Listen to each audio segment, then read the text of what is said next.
आज हम लोग लीनियर इक्वेशन का ये क्वेश्चन को सॉल्व करेंगे। यहाँ पर क्वेश्चन है, form the pair of linear equations for the following problems and find that solution bye substitution method. तो ये क्वेश्चन बोल रहा है कि हमें पेयर ऑफ लीनियर इक्वेशंस को फॉर्म करना है। तो यहाँ पर लीनियर इक्वेशंस नहीं दिया गया, मगर जो भी क्वेश्चन है उसी क्वेश्चन से हमें लीनियर इक्वेशंस बनाना है, प्रिपेयर करना है। दो लीनियर इक्वेशंस क्वेश्चन से निकालना है। दो लीनियर इक्वेशन निकालने के बाद हम लोग सब्स्टिट्यूशन मेथड अप्लाई करके ये सारे क्वेश्चंस को सॉल्व करेंगे। यहाँ पर कुल 6 क्वेश्चंस है, तो ये 6 क्वेश्चंस को चलिए हम लोग एक एक करके सॉल्व करते हैं सब्स्टिट्यूशन मेथड अप्लाई करके। गाइस, ये क्वेश्चंस बहुत इजी है। अभी हम लोग ये क्वेश्चन नंबर 3 का बिट 1 कर लिए, बिट 2 कर लिए, बिट 3 कर लिए, बिट 4 कर लिए।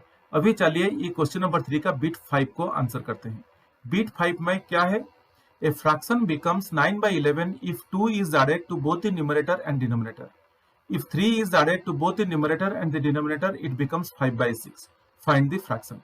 Guys, ये भी और एक बहुत इजी क्वेश्चन है, तो चलिए इसको भी हम लोग सॉल्व कर लेते हैं जल्दी से। तो यहाँ पर क्वेश्चन बोल रहा है कि a fraction becomes 9/11 if 2 is added to both the numerator and the denominator. If 3 is added to both the numerator and the denominator, it becomes 5/6. Find the fraction. तो गाइस, हमें फ्रैक्शन यहाँ पर पता नहीं है, तो हम लोग क्या करेंगे? हम लोग यहाँ पर एज्यूम कर लेंगे, क्योंकि हमें फ्रैक्शन को ही निकालना है। क्वेश्चन पूछा है फाइंड द फ्रैक्शन, तो हम लोग एज्यूम कर लेते हैं। लेट द फ्रैक्शन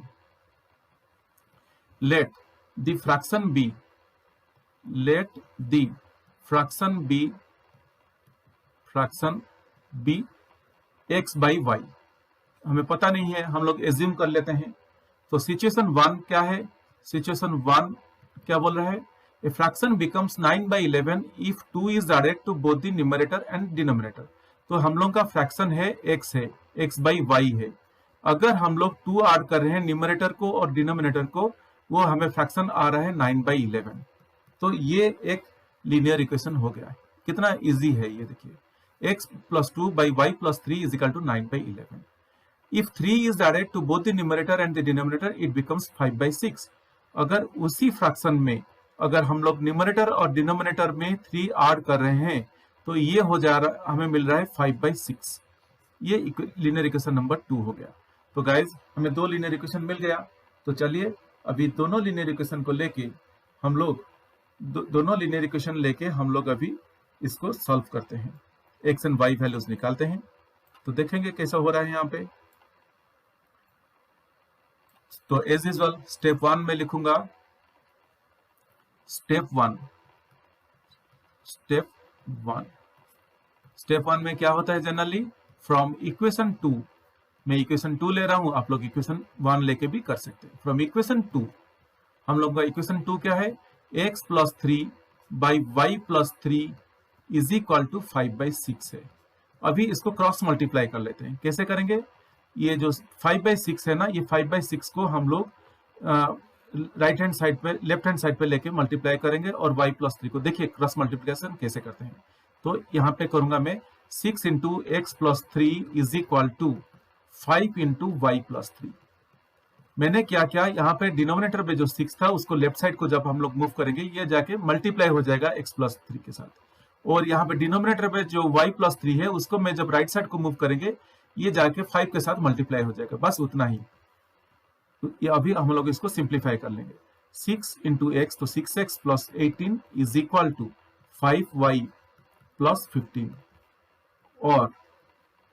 और 6x - 5y, मैंने यहाँ पे जो 5y है उसको लेफ्ट साइड को मूव कर दिया, तो ये नेगेटिव हो गया, इज इक्वल टू 15 - 18।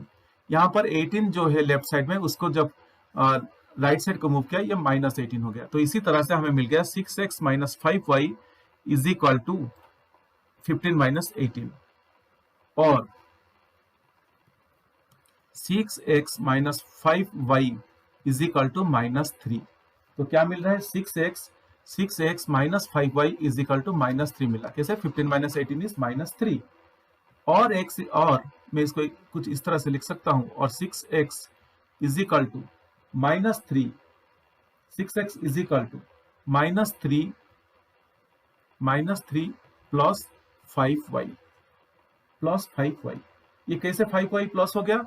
क्योंकि यहाँ पे -5 है, मैं जब इसको राइट साइड को मूव किया ये +5 हो गया, और x is equal to -3 + 5y divided by 6। इसी तरह से हमें क्या मिला, ये हो गया हम लोगों का इक्वेशन नंबर 3 हो गया। सो गाइस इक्वेशन नंबर 3 मिल गया। अभी स्टेप 2 के तरफ बढ़ते हैं हम लोग। तो जनरली स्टेप 2 में क्या करते हैं हम लोग, सब्स्टिट्यूट करते हैं। तो यहाँ पे मैं लिख लेता हूं step 2, substituting the value of x from equation 3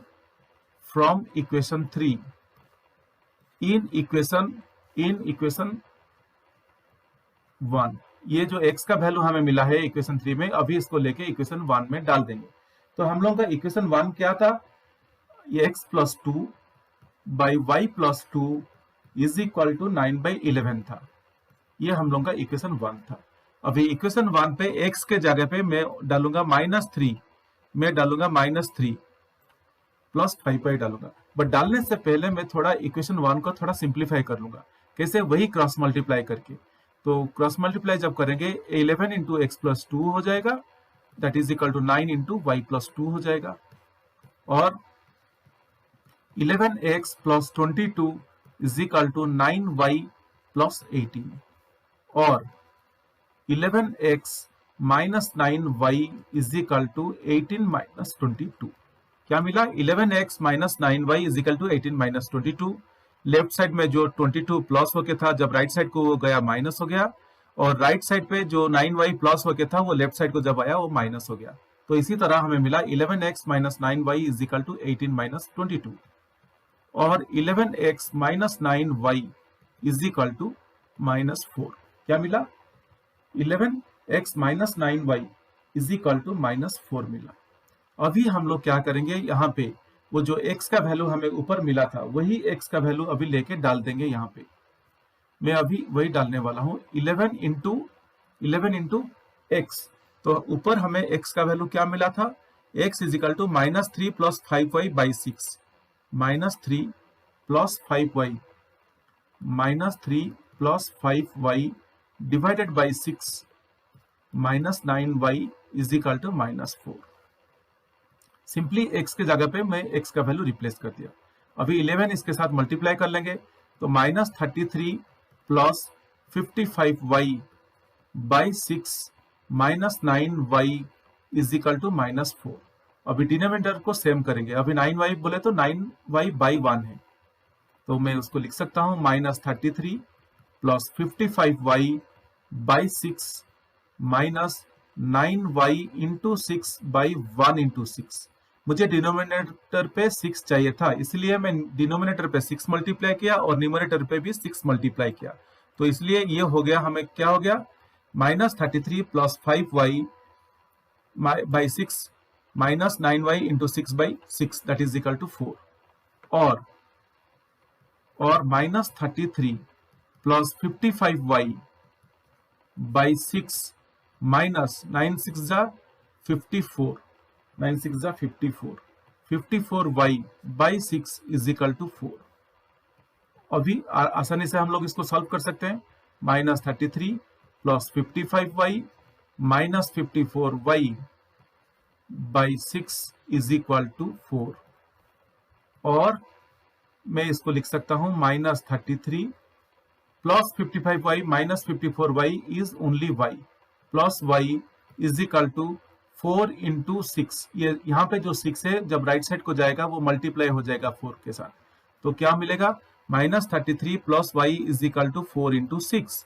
guys यहाँ पर एक्चुअली हम लोगों का 4 -4 है। अगर आप लोग नोटिस करेंगे तो यहाँ पर -4 था ही ना, मैं गलती से माइनस लिखना भूल गया, तो यहाँ तक हम लोगों का -4 है। तो -4 × 6, तो क्या हो रहा है देखिए, और 33 + y, और -33 + y इज इक्वल टू -24, और y इज इक्वल टू -24 + 33। यहाँ पर जो -33 है जब राइट साइड को मूव हुआ वो +33 हो गया, तो ये हो गया y इज इक्वल टू -24 + 33, तो that is equal to y is equal to 9। तो हमें क्या मिला, इसी तरह से हमें y का वैल्यू मिल गया 9। तो ये जो y का वैल्यू मिला इसको लेके अभी हम लोग इक्वेशन नंबर 3 में सब्स्टिट्यूट कर लेंगे। तो इक्वेशन नंबर 3 में जब सब्स्टिट्यूट करेंगे तो देखते हैं क्या आ रहा है। नाउ ये हम लोग का स्टेप नंबर 3 हो जाएगा। Step 3, substituting the value of y in equation 3। आपको याद रहेगा इक्वेशन 3 में याद रहा होगा कि इक्वेशन 3 में हमें क्या मिला था, हमें मिला था x इज इक्वल टू हमें इक्वेशन 3 में मिला था x is equal to -3 + 5y मिला था, -3 + 5y डिवाइडेड बाई 6 था। और मैं इसको लिख सकता हूं x is equal to -3 + 5 into 9 divided by 6। और x इज इक्वल टू मैं इसको लिख सकता हूं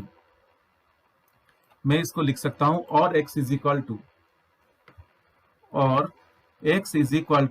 -3 + 45 डिवाइडेड बाई 6। और x is equal to 45 - 3 is 42 divided by 6। और x is equal to 7। Guys हमें x इज इक्वल टू 7 मिल गया। तो क्वेश्चन को एक बार पढ़ लेते हैं। क्वेश्चन पूछा था फाइंड द फ्रैक्शन। तो अभी हम लोग कंक्लूडिंग स्टेप में स्टेप 4 में फ्रैक्शन को लिख लेंगे। तो कंक्लूडिंग स्टेप नंबर 4 है हम लोगों का। स्टेप 4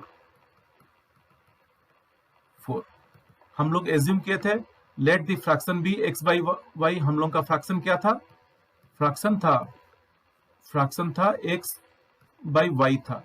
तो इसीलिए हमें मिल गया 7/9, क्योंकि हमें y का वैल्यू हमें मिला था x इज इक्वल टू 7 मिला था and y is equal to 9 मिला था। तो इसी के हिसाब से हमें x बाई y बोले तो 7/9 मिल गया। तो यही है हम लोगों का फ्रैक्शन 7/9। होप गाइस आप लोगों को समझ में आ गया होगा। अगर फिर भी कुछ डाउट है तो आप मुझे कमेंट सेक्शन में पूछ सकते हैं।